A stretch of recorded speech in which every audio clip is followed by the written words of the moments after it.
I'm really excited to be talking to AJ Fry, Canadian journalist and member of the cast for Quest for a Cure Game 1, taking place at 12:30 this coming Saturday. Thanks very much for joining me, AJ.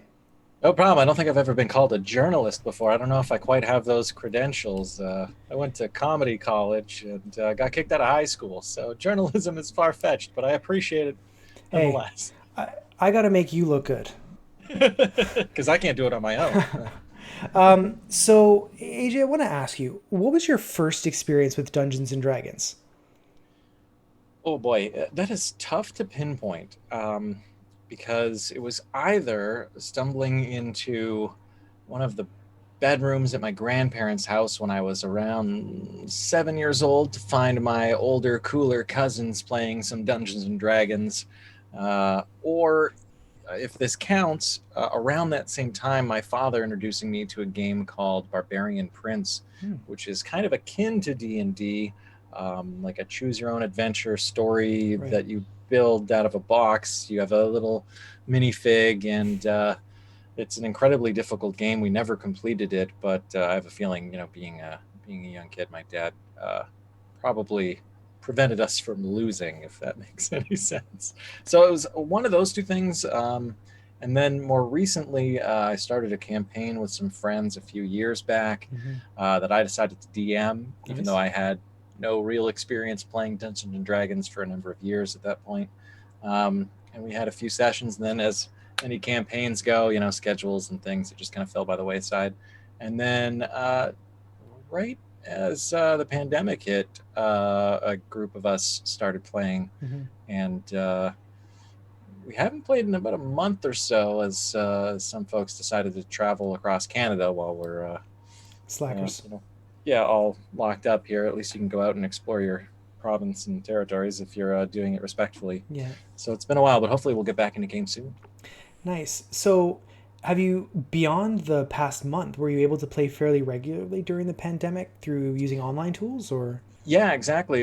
We would play over Discord. Our DM would often use an app, I think called, now I'm forgetting the name of it, but basically you could bring in a screen share to Discord and we could all see the map, or you Oh, would cool. actually use a webcam and point it down Nice. at a board that we had set up. And I actually started using a software called Adobe Character Animator, Okay. which lets you use your webcam to puppet a virtual character. So I created this orc character. My in-game character is named Oxy. He's Mm-hmm. a half orc, and I animated him, drew him, animated him. So when I'm in game and I turn my head side to side or blink or talk, you see the character doing it. Like Snapchat or Instagram filters, but way more detailed. Right. And I feel like we may hear a little bit about Oxy later in the interview. Maybe. What's of the characters you've played, whether it was with your cooler cousins, and I got introduced to Dungeons and Dragons through my cousins, though I would debate that they're cooler than me. Which of your Dungeons and Dragons characters has been the most memorable and why? I mean, when I was a kid, my character was just AJ Elvenax. I was, an elvish ranger, and I honestly, it was so long ago, I don't have too many memories. So Mm-hmm. I would say it's either the character that I've been playing in this campaign, Oxy the Half Barbarian, or I stepped into a show that was here in town called Dungeons and Drawings, Okay. um, that was done at a bar called Meltdown. My friend asked me to step in when one of his friends who was playing left, and the idea of this show is that as you're playing D&D, an artist is illustrating what's happening in the campaign, and that's being Cool. projected onto the screen behind you. I can't remember what my character's name was. I kind of came into it in a weird way, like as a demonic spell possessing the body of the former character or something. And I transformed into an atheist cleric, which was pretty funny. Nice. Devout in his atheism. Getting So getting the spells from all those no gods. exactly, yeah. I Nice. don't know if it really made sense, but it was a comedy show, so we had fun with it. I don't think comedy shows are supposed to make sense as long as they make people laugh. Exactly. That's the goal. What So about you? Who's your most memorable character? so I have a couple. Yeah. Um, I played the organized campaign for D&D 3.5, and my character's name was Humble. He was an archer, and he had 7 classes, which I was quite proud of by level 15. Wow. Yeah, he was a ranger, fighter, pious Templar, cragtop archer, Order of the Bow initiate, monk. I think that was one short. He was probably one of my favorites, and then my half ogre, half orc barbarian that I play currently, Helk, with my Ah, friend Chris, is also one of my favorites because we play paired characters. I play his brother, or rather, he plays my brother, and right. my character is 7 feet 1 centimeter tall, and he is much shorter at 7 feet tall. So I'm quite proud of that disparity. That's what happens when he went first with his character introduction, and I went second. Right. Nice. So you stream video games quite regularly on Twitch at I do. twitch.tv/AJAY Fry. Most Yeah. recently, you've played, yeah, right on there on your cute overlay. I need to get one of those. You recently played Daisy, Among Us, amongst others. Yeah. Two-part question: which Sure. of the games are your community finding most interesting, and why did you stop playing Sea of Thieves from somebody who streams Sea of Thieves on Sunday nights at twitch.tv/Talon and Claw? Oh, well, I mean, I haven't stopped entirely. I'm sure Mm-hmm. we'll find ourselves back on the Sea of Thieves sometime soon.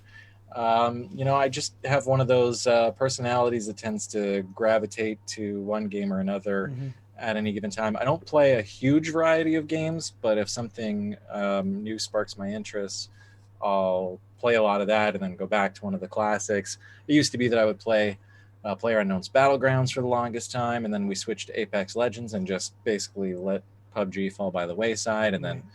found ourselves into some Sea of Thieves. And I mean, DayZ was actually the game that kind of brought my friends and I together, the folks you often hear on my Okay. stream. Yeah.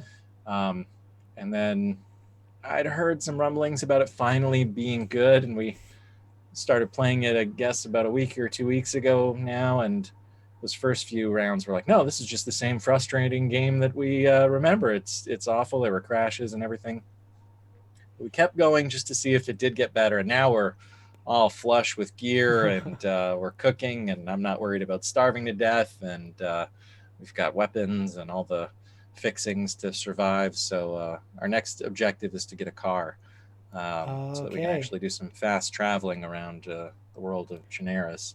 But yeah, Sea of Thieves is one of my all-time favorites. I was at E3 when it was announced Oh, and very got cool. to interview some of the team from Rare um, back when, yeah, it had just been announced, and was so stoked. And actually managed to snag from Xbox one of those ultra rare Sea of Thieves Xbox One controllers. Oh, so jealous. Yeah, and I've got some other fun swag from hosting back when Tall Tales were first introduced and Mixer was still a thing. Mm-hmm. Marissa Roberto and I co-hosted a stream celebrating the launch of Tall Tales, and we got some sweet Sea of Thieves, like a marine telescope. I'm just seeing it in my office Nice. over beside me, and a compass that are all engraved with Sea of Thieves logos and such. It's pretty sweet. That yeah, that's awesome. We're actually, as a part of Quest for the Cure, the crew that I sail with, we're actually doing a Quest for the Cure extended Sea of Thieves stream on Sunday Ooh, night. Yeah, so cool. we ordinarily stream from 9 Eastern until 11. Yeah. This weekend we're streaming from 7:30 to 11:30, Oh, and one of our crewmates, it makes wooden D&D products. So he's donated a ton of stuff. D&D Beyond donated a source book bundle, and I love Sea of Thieves because you can get away with being the best worst pirates, because that's what we are. We are absolutely the best worst pirates there are. Yeah, I think that pretty well describes our play yeah. style as well. Are you heavy PvP? Do you roll up on other ships, bomb them, and steal their loot, or are you kind?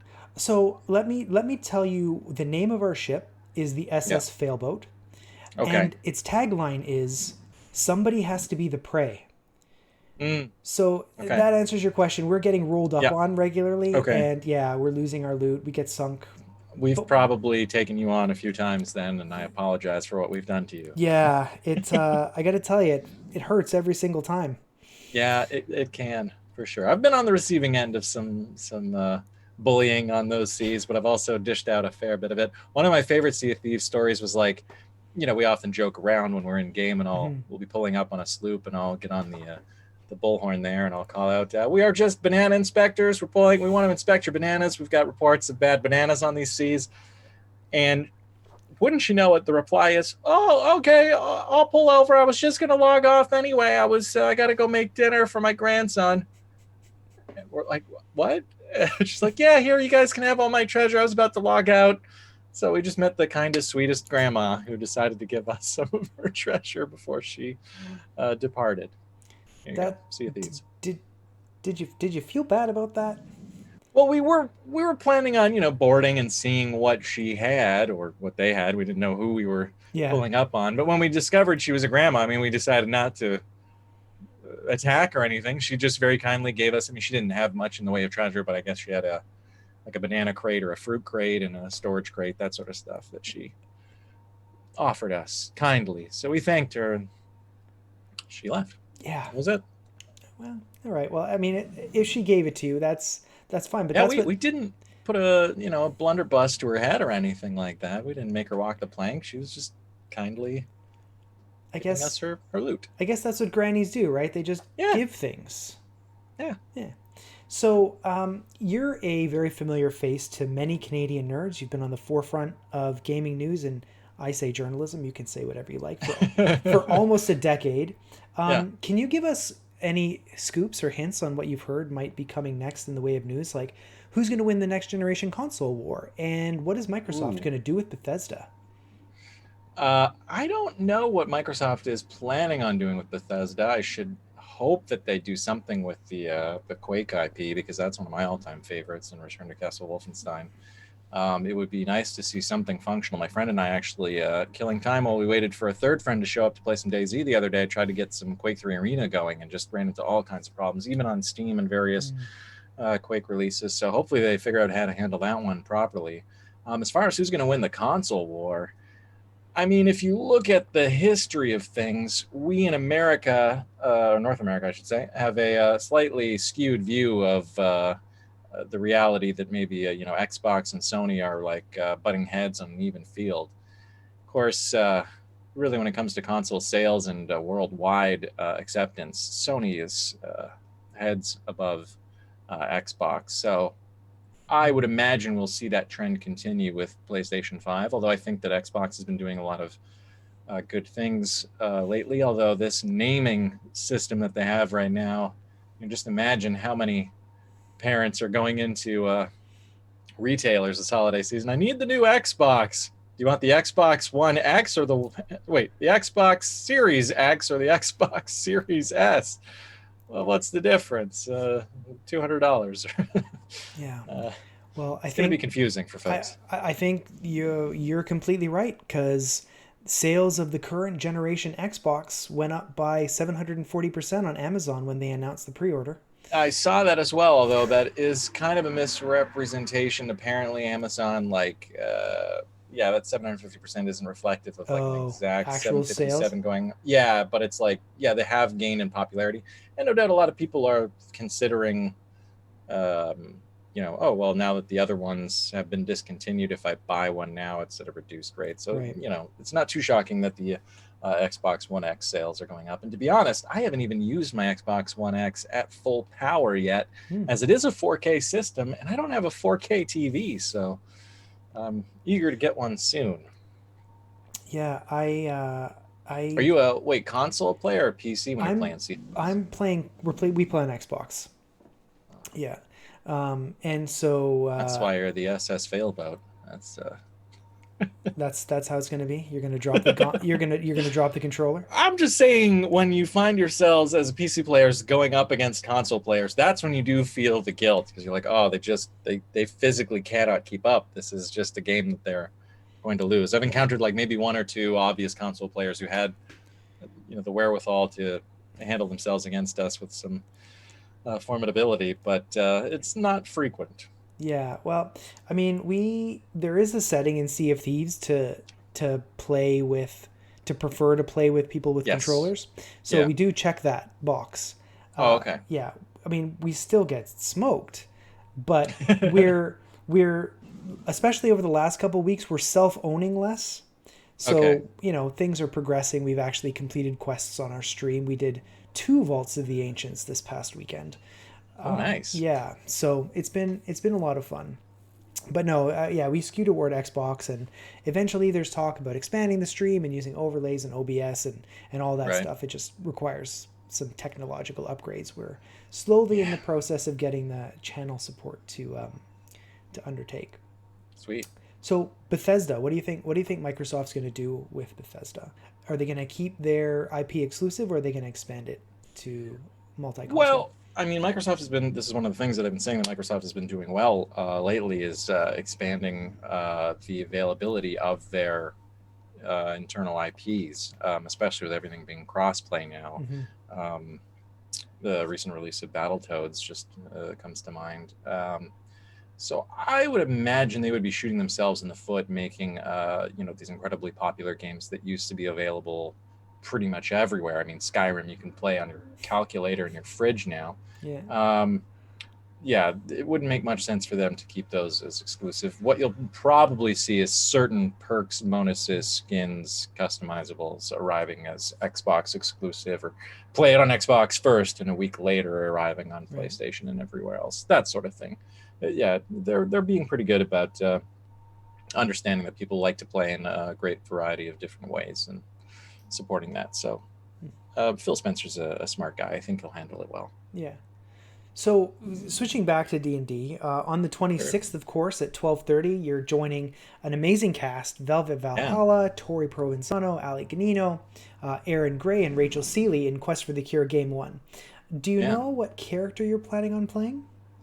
So Velvet and I have been meaning to discuss this so Ah, mhm. far. So I mean, I might end up just needing to roll in there with Oxy because I haven't had opportunity to prepare that much else. But we still got a few days, Yep. so maybe something else will happen. I have a feeling I'll talk to Velvet tonight, but I think we want to play characters that have a history and a backstory. The two of us, given that we do work together and stream together frequently, Yeah. so. It'll be something that plays off of whatever character Velvet Valhalla has in some capacity. All right. So a little bit of mystery. I know Velvet is playing a Is bard. it a bard? It Okay, is a yeah, bard, okay. and it is an unearthed arcana bard. So I'm quite interested to see. Velvet emailed me and said, "Oh, is this okay?" I'm like, "Yeah, you can play whatever you want as long as you know what it does, because I'm not going to try and figure it out while we're streaming." Um, Okay. and it seemed pretty cool. It seemed sort of right up Velvet's alley Yeah, with telling stories instead of singing songs. So yeah. quite curious to see what comes of it. I'm I'm eager to play something other than Oxy, as I found like Oxy. I decided with this campaign, like, well, I always play these extravagant, nimble, agile characters. I've never really in any game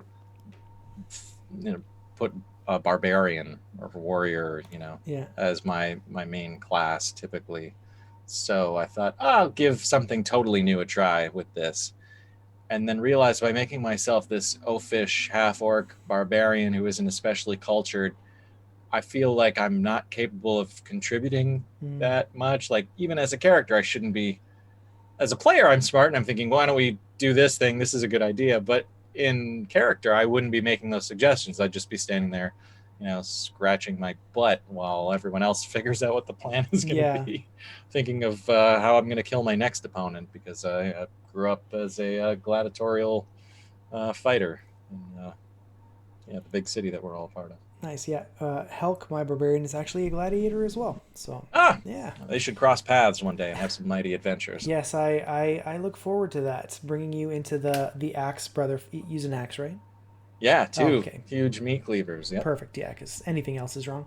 Yeah. Um, so, do you have any expectations for Quest for the Cure? So, what are you expecting from the game?